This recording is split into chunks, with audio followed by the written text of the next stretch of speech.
ខ្ញុំបាទឈ្មោះតូលសុជាតិជាសិស្សនៅសាកលវិទ្យាល័យ Western University ថ្ងៃនេះខ្ញុំចង់មករៀបរាប់អំពីខេត្តសៀមរាបគឺជាទីក្រុងទេសចរណ៍ដ៏មានប្រជាប្រិយភាពខ្លាំងនៅប្រទេសកម្ពុជាទីក្រុងនេះមិនត្រឹមតែមានប្រាសាទអង្គរវត្តប៉ុណ្ណោះទេប៉ុន្តែក៏ជាទីកន្លែងដែលបង្ហាញពីធរណីមាត្រប្រវត្តិសាស្ត្រនិងអត្តសញ្ញាណខ្មែរភ្ញៀវទេសចរជាច្រើនមកទីនេះដើម្បីស្វែងយល់អំពីអតីតកាលនិងសម្រស់ស្ថាបត្យកម្មបុរាណ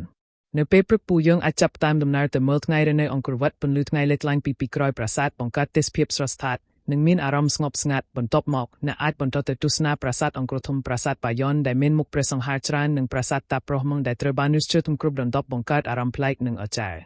ក្រោយពីប្រាសាទសៀមរាបក៏មានជីវិតទីក្រុងគួរឲ្យចាប់អារម្មណ៍អ្នកអាចសាកល្បងអាហារខ្មែរដូចជាអាម៉ុកត្រីសម្លំជូរនិងម្ហូបតាមផ្លូវដែលមានរសជាតិឆ្ងាញ់និងតម្លៃសមរម្យអ្នកក៏អាចទៅដើរលេងទីផ្សារចាស់ឬ Incarnated Market ដើម្បីទិញអនុស្សាវរីយ៍និងគាំទ្រអាជីវកម្មមូលដ្ឋាន